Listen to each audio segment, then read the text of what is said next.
The Miami Dolphins yesterday released their training camp dates. So did the Detroit Lions, but not the Chicago Bears.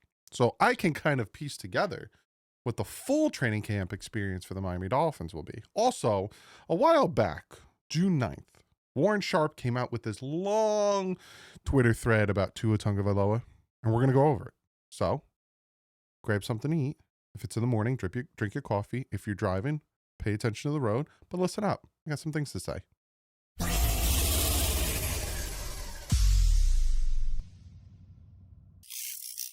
What is up, fans? How's everyone doing on this Wednesday hump day? We're getting there. The release of the training camp dates have been released, and we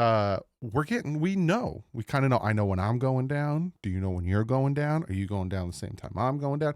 We're going to talk about that. And like I said, Warren Sharp, if you don't know who Warren Sharp is, I'll tell you who he is. He's analytic, data-based, football, sports expert.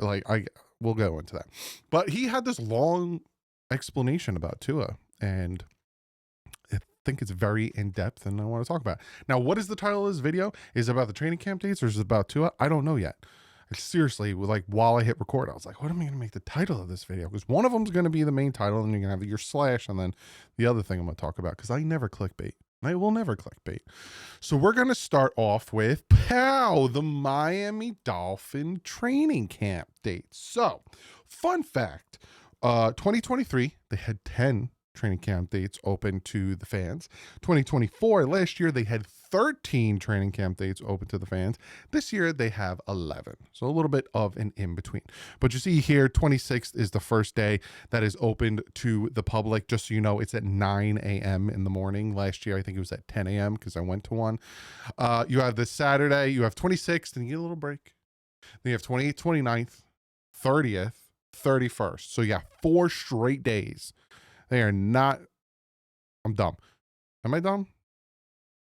Monday, Tuesday, Wednesday, no Thursday. It's the 31st in July, Doug. 3 straight days. Then you get a little bit of break. Then you got another 3 straight days for the first, second, and the third. Now, the second is Members Day. And what Members Day is, you have to be a season ticket holder to go to that one. So it's the third, then they take a little bit of a break, and then they go to the 6th, and then they take a huge break. It's literally 13 days. They're gone, and it's because they go over to Chicago and to Detroit. I'll talk about those in a second.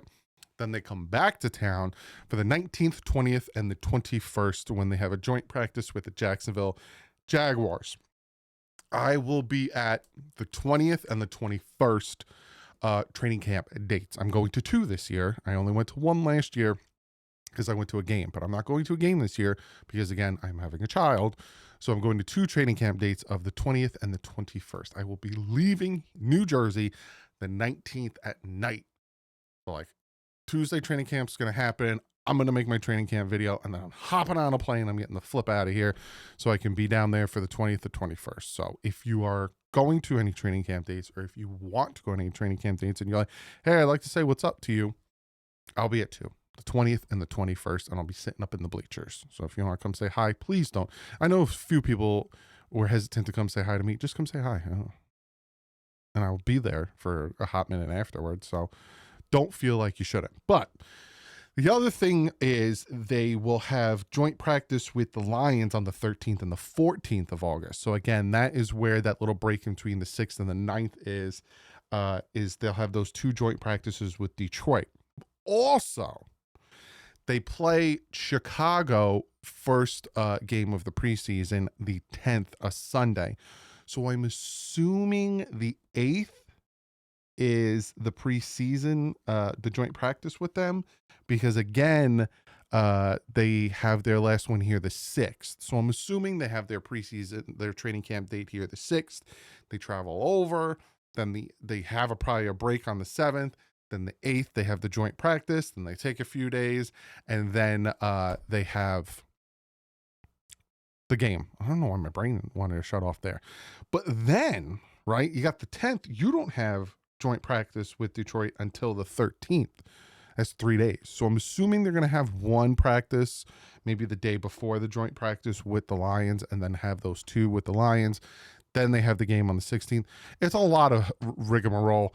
Uh, I will give you more in-depth stuff on the training camp updates and all that stuff the closer we get to training camp. All I can tell you right now is the vets report on the 22nd of July, and their first practice, which is not open to the media, to the fans, is on the 23rd. But outside of that, I gave you all the information I know. We'll just go off of that. There's your training camp dance. I'll be there the 20th and the 21st. If you want to come say hi, I'll be there. Maybe I'll do a meet and greet outside of the entrance. I don't know. I'll figure something out, but I'll be there. Just like friends. Anyway, so like I said, Warren Sharp, he had on the 9th of June, he said this. Nope, I want this one. I have a plan. So he said, let me make it a little bit bigger so you can read it with me. He said this: today alone, I've seen people refer to Tua as complete embarrassment of a quarterback, borderline unserviceable, pathetic, and garbage. I've heard those in my comment section. I knew he was somewhat polarizing, but I did not realize so many people are out of touch of what his actual performance. So let's talk Tua. And again, he is a stat analyst. Go check him out, Warren Sharp, again, at Sharp Football. I'm going to try to get him on the channel. I'm thinking maybe next month. I'm going to see if I can get him on to talk to talk Dolphins, to talk analytics, to talk all that stuff. So we'll talk. So this is where he starts. He said, did you know in 2024, Tua ranked 4th in EPA and 3rd in success. 2023, he ranked 2nd. And in 2022, he ranked 2nd and 5th. Did you know Tua is the only quarterback in the NFL to rank top 5 in both EPA and success rate in each of the last 3 years? He also goes on to say, did you know from 2022 to 2024 combined, out of 64 quarterbacks with 200 plus attempts, Tua ranks 3rd in EPA, 3rd in success rate, 2nd in yards per attempt, 2nd in completion rate, and 2nd in 15-yard explosive play rate. He also goes on to say, did you know Tua has to use the number 1 fastest time to throw of all 64 quarterbacks the last 3 years because his O-line has been terrible. Now, people have come out and said his O-line's not that bad, blah, blah, blah. Well, Warren Sharp has the facts. He said, did you know his O-line has ranked bottom 10 in pass block win rate in 3 of the last 4 years? The last 3 years, this O-line has the 2nd highest rate of holding penalties because they get beat pretty bad. The number 1 fastest time of sack of any O-line, the number 1 highest rate of running back stuffed at the line of scrimmage, and the number 1 worst short yardage rush conversions. So again, the O-line is bad. And yet, with the O-line being so bad, he is still putting up these types of numbers, which I find to be very interesting. Let's keep on going. He said, did you know part of the reason his offensive line has been terrible is because the team doesn't prioritize it? Did you know his O-line is the 6th cheapest by number invested in the last 3 years? And did you know his O-line has seen the number 3 least drafted capital invested into it in the last 3 years? And that is what I'm talking about when I say the team isn't built properly. A lot of people want to come out and say, well, they got Teron Armstead, they got Connor Williams, they drafted Austin Jackson, and they drafted. It's not good. It's the 6th cheapest, the 3rd least amount. And that's not, if you know you have a quarterback that isn't mobile and you want to build a run game or have somewhat of a competent team, look at the Ravens, look at the Eagles, look at all these teams. They have good offensive linemen. And this right here in itself is showing how bad the offensive line has been the last 3 years. He also says, did you know This one.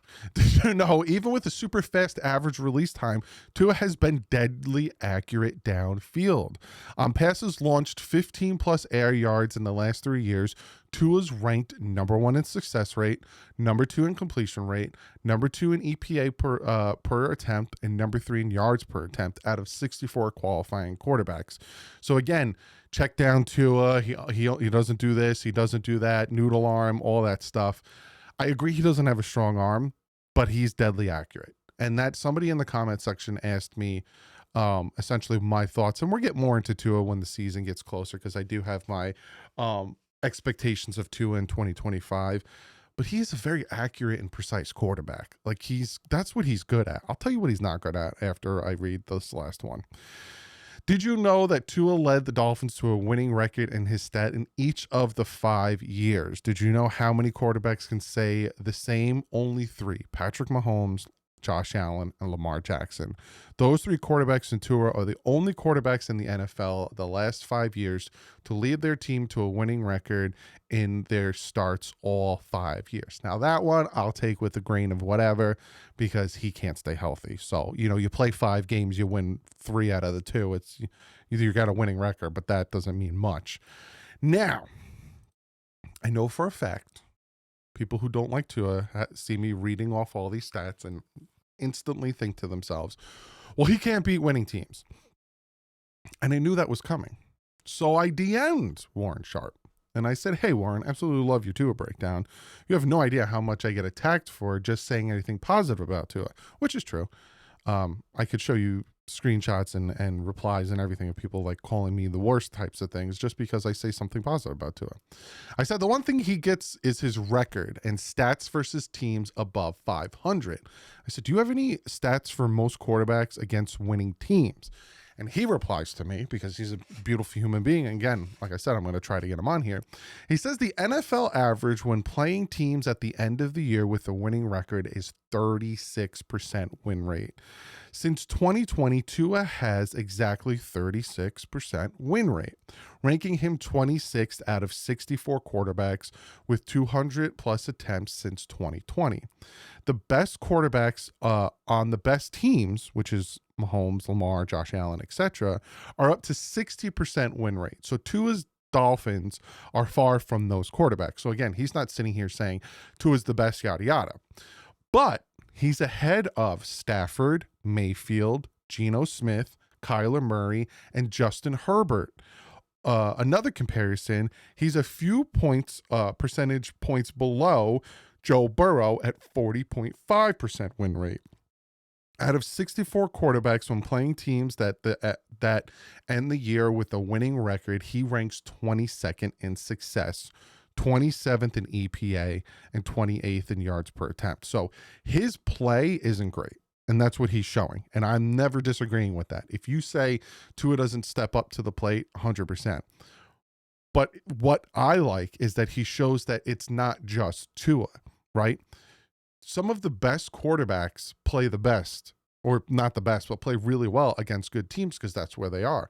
But you have guys that Tua gets compared to, like Stafford, Baker Mayfield, Geno Smith, Kyler Murray, and even Justin Herbert, who Tua is ahead of when it comes to that percentage and all that stuff. And he's not that far behind Joe Burrow in that win rate. So what am I saying with all this? Giving you all this stats and giving you all these information. First off, it's absolutely great breakdown. If you want to pause it while I'm reading it and kind of really read what he has to say, please do, because it's some great stuff there. I will say this. Again, for the people who come on here, I don't know why my brain shut off there, and say Tua's, I'm going to go back to what he said about Tua that he heard, which again, no. And I hear people talk about Tua, and I read people what they have to say about Tua, and it just doesn't make any sense to me, because he just literally gave you the stat breakdown, right? A complete embarrassment of a quarterback.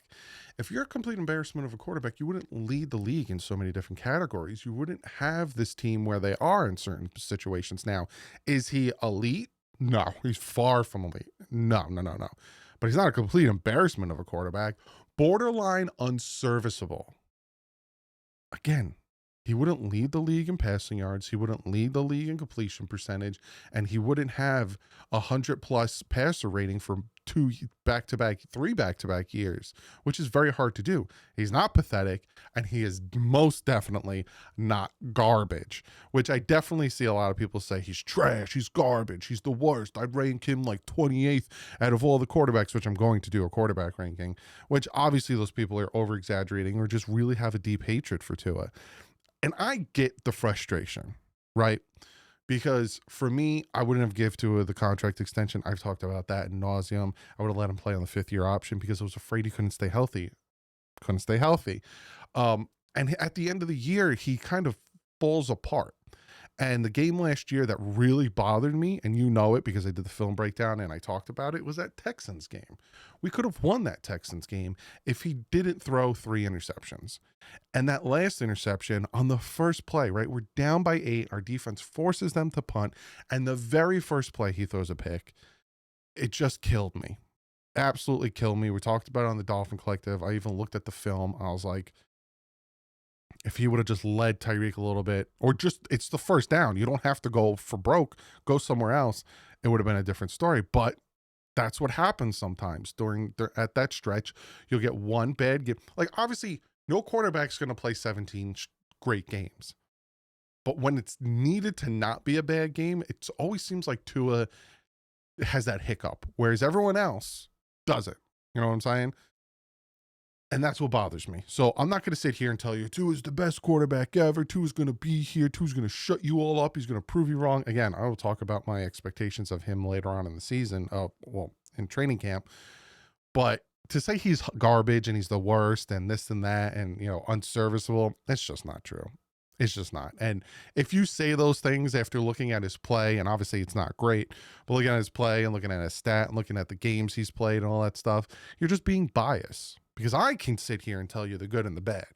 But if you can only tell me the good and say there is no bad, you're being a little biased. So comment below, let me know. Obviously, I want to hear what you guys have to say, regardless if you like to or not. Be unbiased. And I know the ones who are going to be biased, and I know the ones who like to troll. I can already see it. But try to be unbiased. Take a step back, look at the situation. Again, where would you rank them? If I gave you the tiers, right? Bad, below average, average, above average, elite. If I gave you those criteria, so again, bad, below average, average, above average, elite, where would you put Tua? I'd put him at above average. But where would you put it, Tua? Comment below. I will see you tomorrow. But like usual, stay classy. Fins up.